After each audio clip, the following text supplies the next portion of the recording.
when you have a contaminant that can nestle down in something, use it for habitat and grow. You're going to start having a war.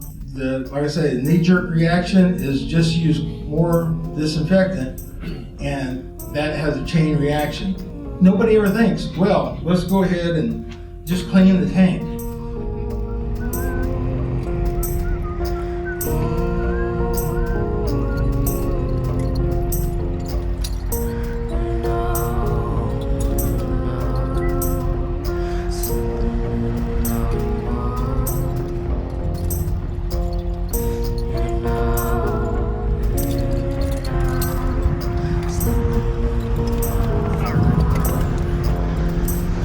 Ready to inspect the tank.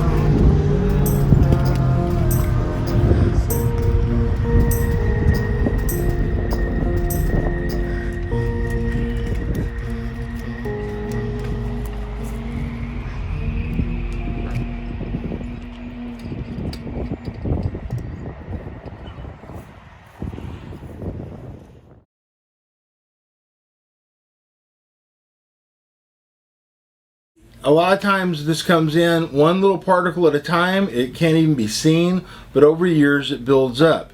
I'm Ron Perrin with Ron Perrin Water Technologies.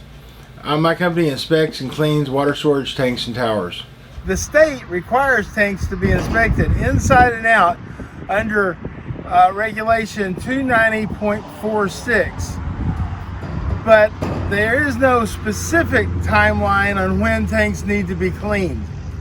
So cities are kind of left to figure that out for themselves. And unfortunately, too many cities just put that off, and we run into tanks every week that have never been cleaned.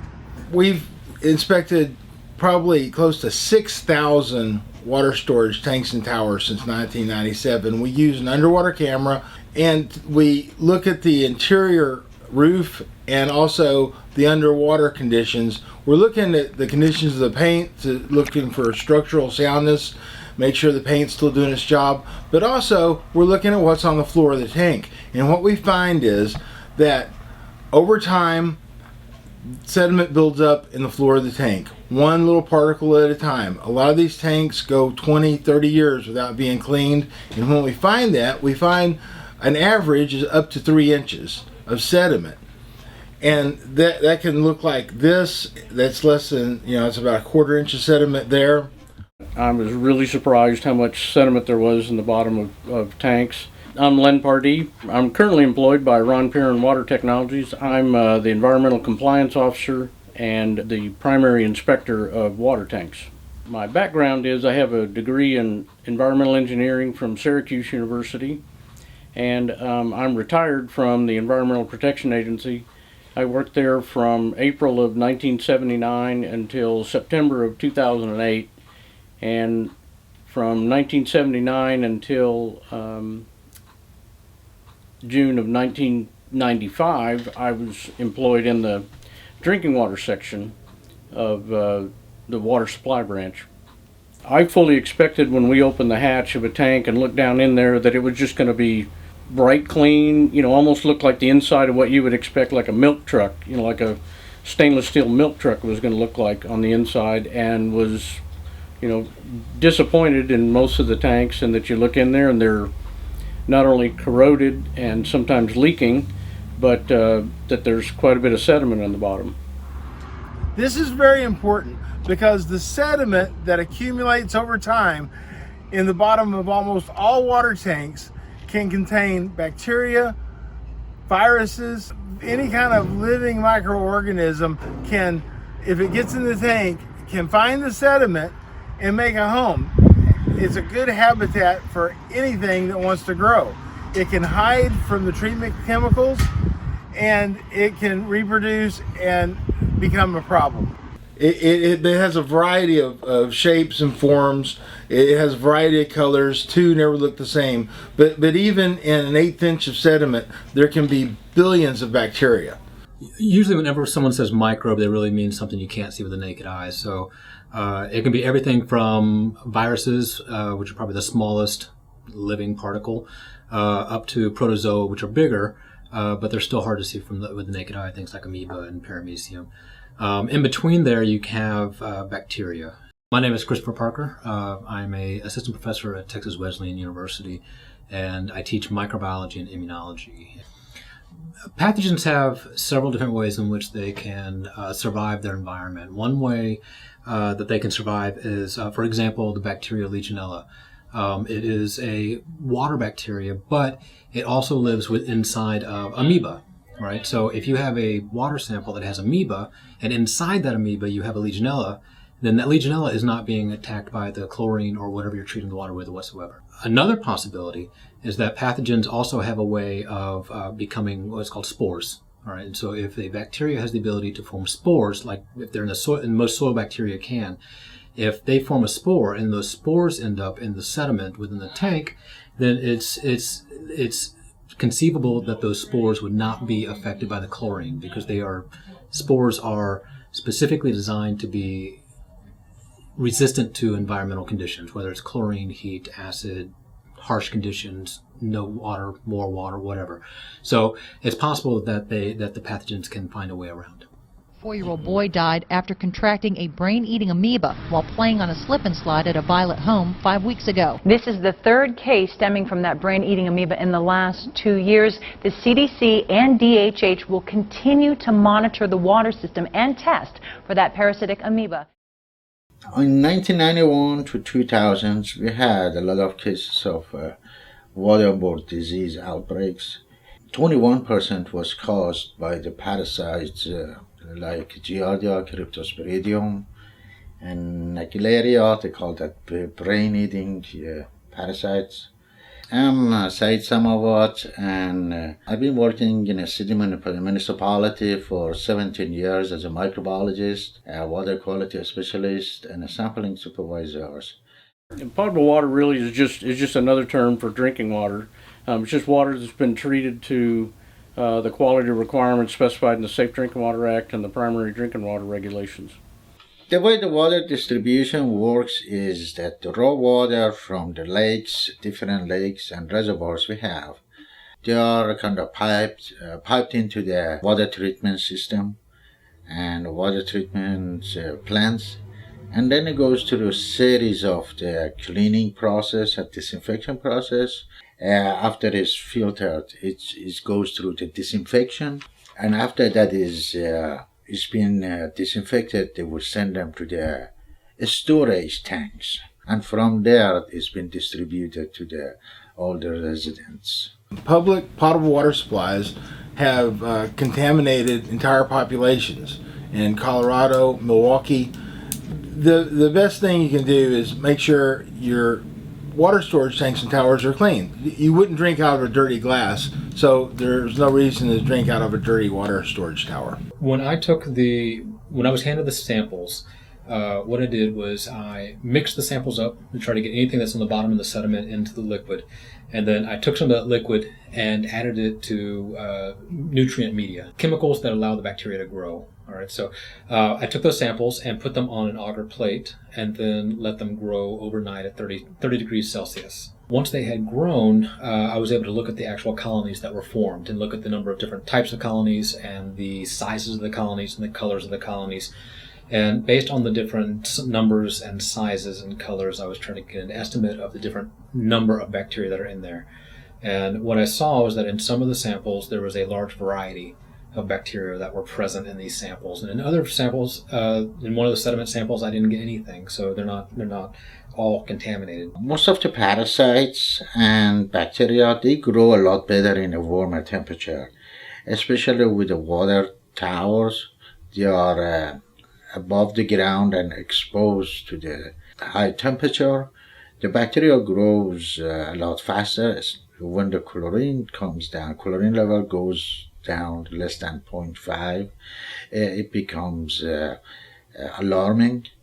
And then a lot of parasites in a higher temperature, they start hatching. With warmer water, microbes are going to grow faster and stronger, and then there's going to be more of it in the sediment. People are going to tend to use more water. There's more potential for that sediment in tanks to get stirred up. So yeah, I think climate change is going to make this problem worse. On the news this morning, I saw where people had bloodworms coming out of their taps. This community is evidently infested, and I'm gonna go down there and see for myself what's going on. We did a little studying on the subject, and the bloodworm is a larva from a fly. Somehow, flies are evidently getting in the water storage tank. My first thought was it just hasn't been cleaned and you have contaminants growing in the sediment. So we're going to go down there and talk to some residents and hopefully talk to the water supplier and see what's happening. About 3 days ago, I was putting water in the bathtub and I noticed worms in there. And then I started seeing on Facebook that other people were having the same problem. We said let's contact News and get somebody out here to see if we can get something done with this. I never drink the water here, never have since the 14, 15 years I've been here. I've always drank bottled water, thank goodness. But, you know, to bathe in it, brush our teeth, and people that do drink the water, it's sickening. I mean, we've always bought bottled water. We've never drank the water that's here. When people started really noticing them, when the water got turned off and it got turned back on, people was really looking at the water hard, and that's when people seen the worms in it. I mean, and how long have we been in there? Who knows? You know, nobody's ever paid that close attention to the water. You know, if it's dirty water, like a lot of times this water gets shut off for 3 or 4 hours. When you turn it back on, it looks like mud when it comes out. Yeah. You know, but this time here they had it off 16 hours. When they turned it back on, everybody started noticing little bugs in the water, and that's when it became an issue for everybody. We haven't had the worms since the problem first started until today. It was the first time. My mother was cooking some ramen noodles for the baby, and there were bloodworms in the bowl. So I notified TCEQ that this was the first day that we had noticed the worms, and that I understood we were under the boil notice. We can boil the water, that's fine, it makes sense. However, it seems to be that there should be bacteria in them bloodworms, so we still have to bathe in them. Will that bacteria hurt us from bathing is my biggest question. We can boil the water for cooking, we can use supplemental water for cooking, but how do you go to somewhere to bathe, whether it's at a community building or a motel? It's just, we're worried about the bacteria bathing, basically. The best I can figure out from this is a few midge flies are about the size of mosquitoes, and if they have a breach in the tank somewhere, flies could get in. We saw one case where the dumpsters were really close to tanks. If I had the ability to inspect those tanks, I would be looking for a breach, a corroded spot, a hole, a vent screen that was corroded or blown away. See anywhere flies get in. The other thing I do is I check the sediment levels with an underwater camera to see if I'm right and the worms, the larva from the midge fly is using that sediment, you know, to reproduce. If it's going the way that I think it is, and I've given my assessment off to some people I know at the EPA and they agree with my assessment, the larva was in the sediment, and over the weekend they lost power to the plant. When that happened, the larva expanded beyond the safety of the sediment. The colony moved up towards the tank. As long as the tank had circulation, they could get the oxygen they needed. When that didn't happen, they had to go to the surface to get the oxygen when they lost the circulation.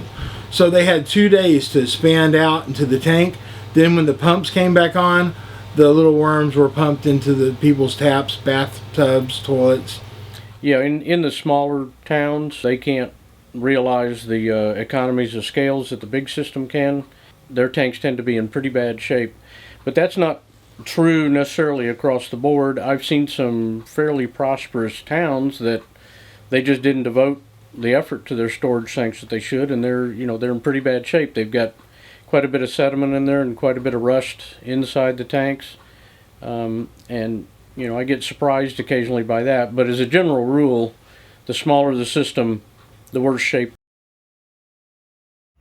Let me tell you a little bit about myself. Since I was a kid, I've loved scuba diving. My dad claims to have bought the first aqua lung in Fort Worth, Texas That would be back in the 50s, and he had to order it through a welding supply company.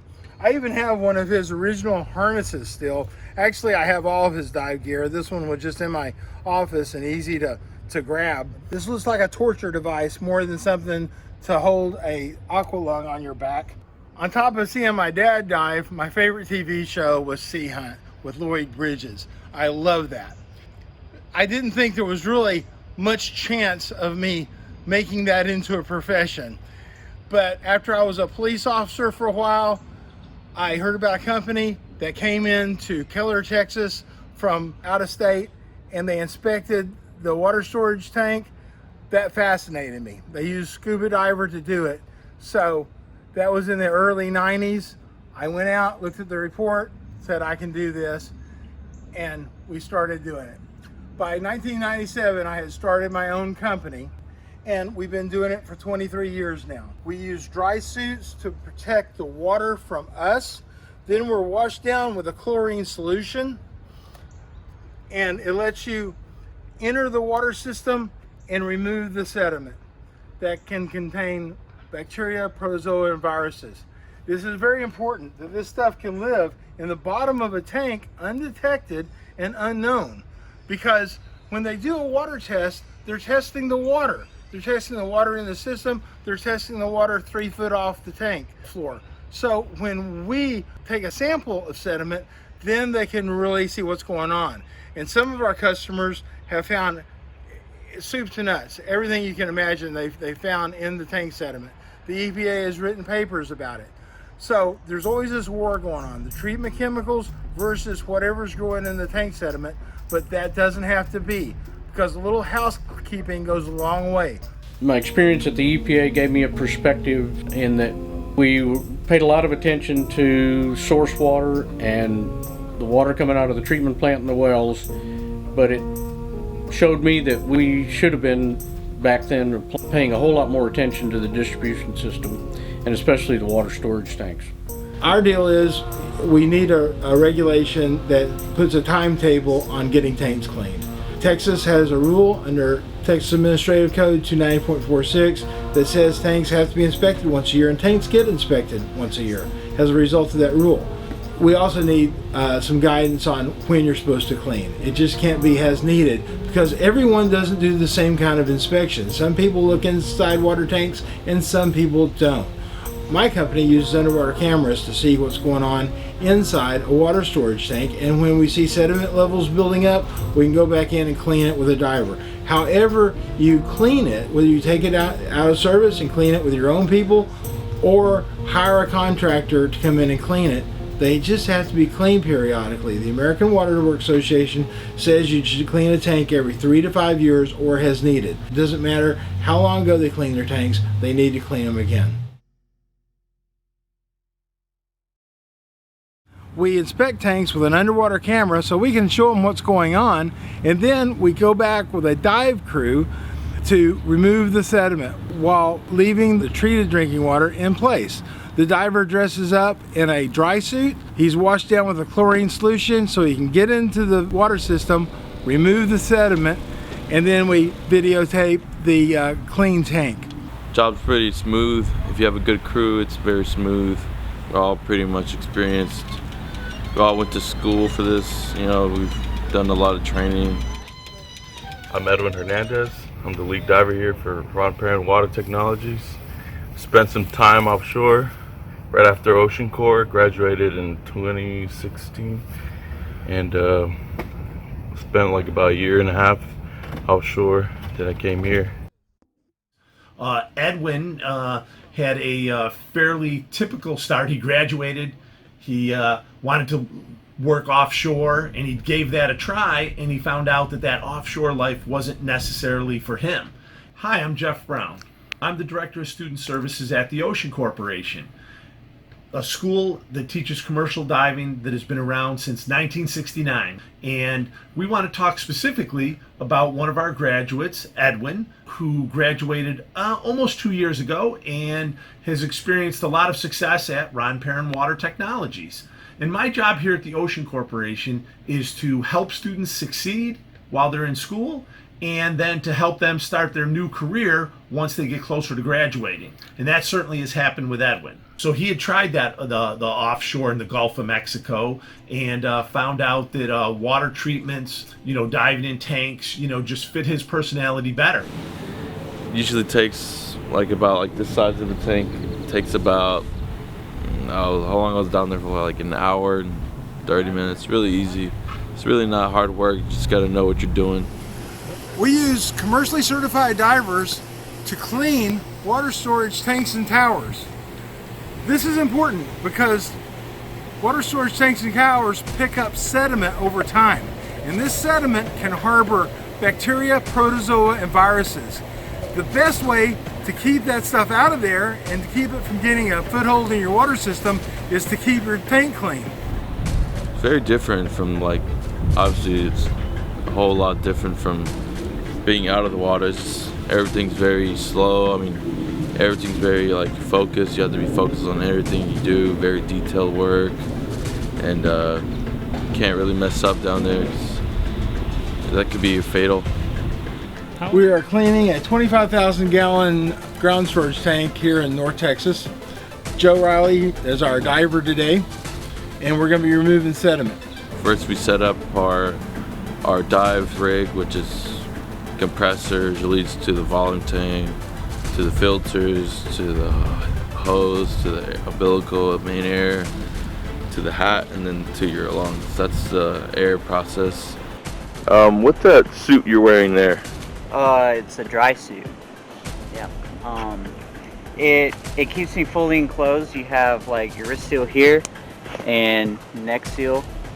So it completely seals you off from the water. We use that to not only keep us dry and warm, but also to isolate us from the water. Keep in mind these are potable water tanks, so it's drinking water, and a chlorine solution to spray off the diver and equipment before they go in the water, so we don't cross-contaminate between tanks. The weight belt is what keeps you negatively buoyant so that you can get down below the surface. Without the weight belt, I'd just be kind of bobbing along the surface, not getting any work done. This is Joe. I'm the dive supervisor for Ron Perrin Water Technologies. I went to dive school in Panama City with the United States Marine Corps Combatant Diver Program, and I became a dive supervisor through the Marine Corps as well. Well, of course, it takes a lot of physical stamina to climb a 150-foot water tank and then still have the energy to dress out in a dry suit and enter a water system and clean it or inspect a water tower. I've gained a lot of experience diving in potable water tanks with Ron Perrin, and here I am running the dive crew. Well, once we get all our equipment set up, we get our pumps up and running, and that's when we go ahead and put the diver in the water. Once the diver's in the water, he's able to use the pumps and the hoses to just pull out all the sediment from the bottom of the tank, and any other kind of garbage or gross stuff that we don't want in our drinking water, we'll get it all out of there. We have somebody watching the rack.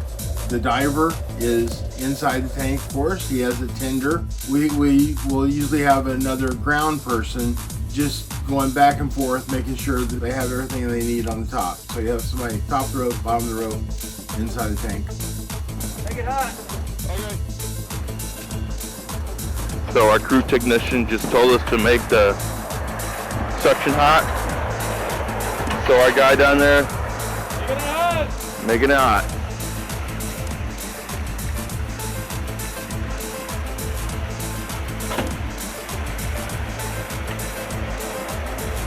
As you can see, there's already some sediment coming out. Communication is extremely important in this job. Knowing what the diver is doing underwater is the most important thing, and making sure he's alright. Joe today is working the rack, and he is in the dive station, so he's communicating to the diver, also watching him on video. Roger that, it's on its way. Hey, let's get another section of hose down there. So as you can see, I've got communications with the diver as well as the tenders up top side. That way that diver can let me know everything he needs to get the job done, and we can get in contact with the people up topside.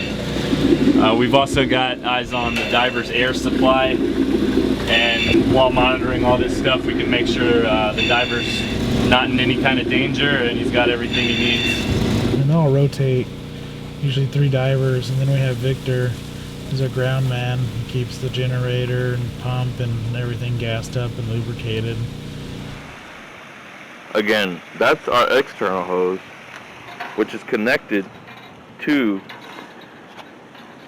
an internal hose that the diver has in his hands. Basically a vacuum that's sucking out all the dirty stuff that's on bottom.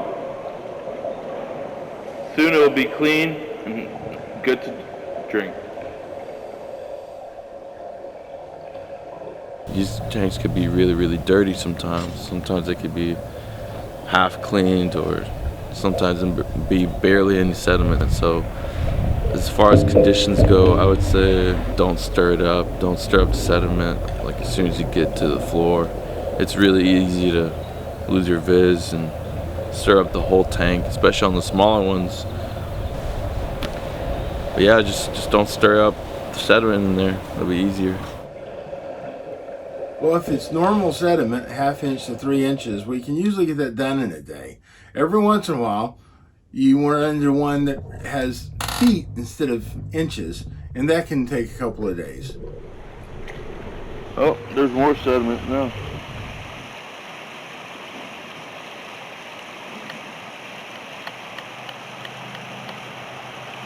Oh, there it is. Look at that.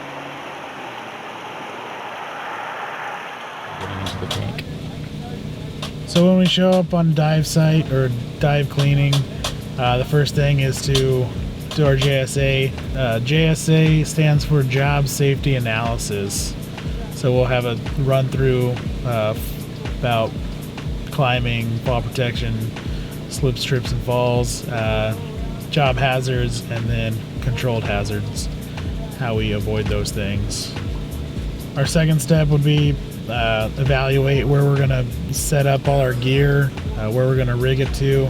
On ground tanks, it's pretty simple for just going up to the hatch area, but with elevateds, we had to put it on the catwalk. Everything will be going up there, finding out where the hatch is, and then a climber will go up, set up a pulley system, and then we can start raising equipment up to the top. Once we have all the equipment up, the next step would be priming, getting a flow of water that the diver will be working with. And then once we have that primed, the diver will start suiting up, and then he'll enter the tank and the cleaning will begin. Yeah, now to start off, he's going to clear off an area underneath him, so when he steps down, he's not stirring up sediment. And then eventually he'll add this and maybe reach a little further out. And then when he's really ready to get going, he'll add this on the end of it, which gives him a faster, cleaner, to be more efficient with the cleaning and also do a better job. We were able to see it on video, the before and after. We had some silt on the bottom, then it just like it was very clean after. So I feel a lot better about knowing exactly what we've got in our tank now. We usually set up for about an hour or two depending on the size of the tank. This is a small one, so it didn't take too long. And then, you know, the diving itself, the actual cleaning process can be anywhere from 30 minutes to, you know, 3 hours, 6 hours, sometimes multiple days, just depending on how long the tank, how long it takes to get all that stuff out of there. And how big the tank is. Yeah. We do them anywhere from 25,000 to 25 million.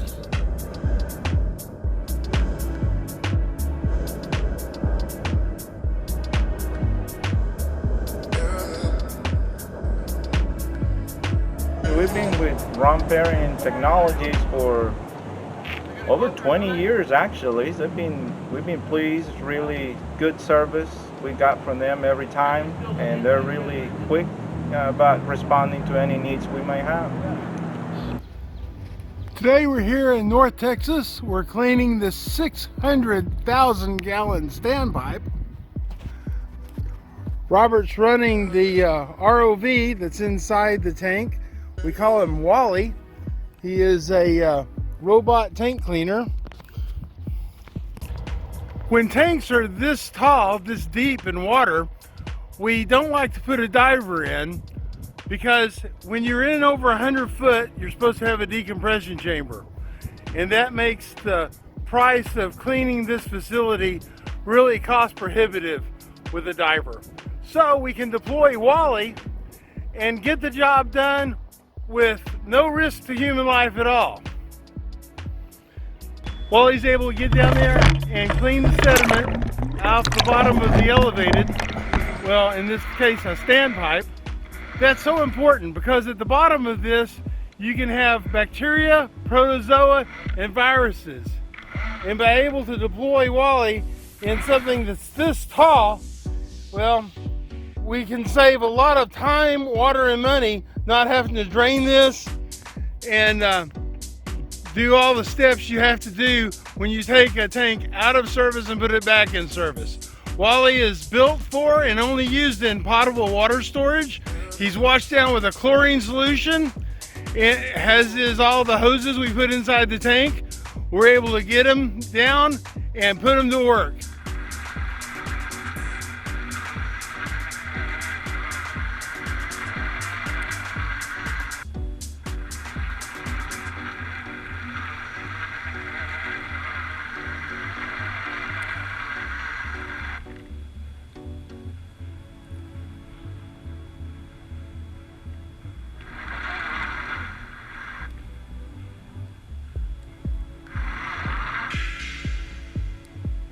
The robot is inside the tank. We've got it coming down from about 140 feet, I believe, and it's coming out this hose. We'll just follow this right over here and show you what it looks like coming out of the tank.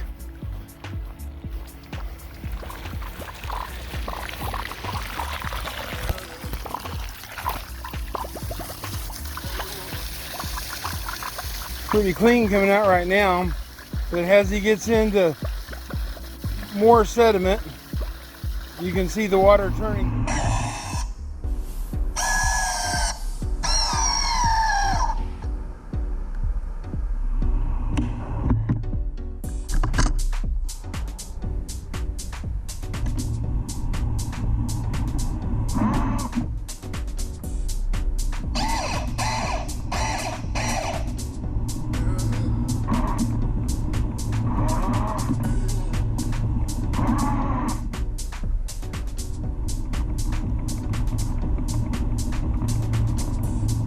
At the end of the day, this tank will be clean.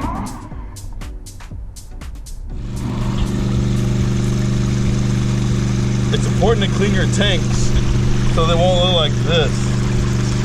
All this black stuff is what's in your water. The diver just now finished cleaning that whole entire potable water tank, and it's coming out like this. Clear. This is what people drink, when people shower, and this is what they used to shower in. Now that we had our diving services clean it out, now that's how it looks. Clear. So I think it's important for Ron Perrin to clean your water tank so it can look clear like this. Your shower in this, your kids might drink it, your grandma might drink it. Pretty nasty looking. I don't know if you would drink this, but I know I wouldn't. So just think about next time you open your faucet, see what you're expecting. It's really important. It's important to have Ron Perrin by your side. These tanks too often go out of sight and out of mind in many communities. We see tanks every week that have never been cleaned. Last year we inspected about 850 tanks and we only cleaned about 150 because a lot of people just don't understand the importance of keeping the tanks clean and keeping the sediment out. if people were up on the top of a tank and looked down in and saw how much sediment was in there, or saw these videos that we shoot of how much sediment is in tanks, and in some towns, you know, how bad a shape the inside of their tanks are in, I think they'd push for more frequent cleanings. I think there are just so many competing interests for regulations nowadays that it would be very difficult to get a tank cleaning regulation through in most states. Some would possibly go for it, but yeah, I think it would be difficult to get through just because there's so many competing interests for what needs to be regulated, and a lot of resistance to new regulations.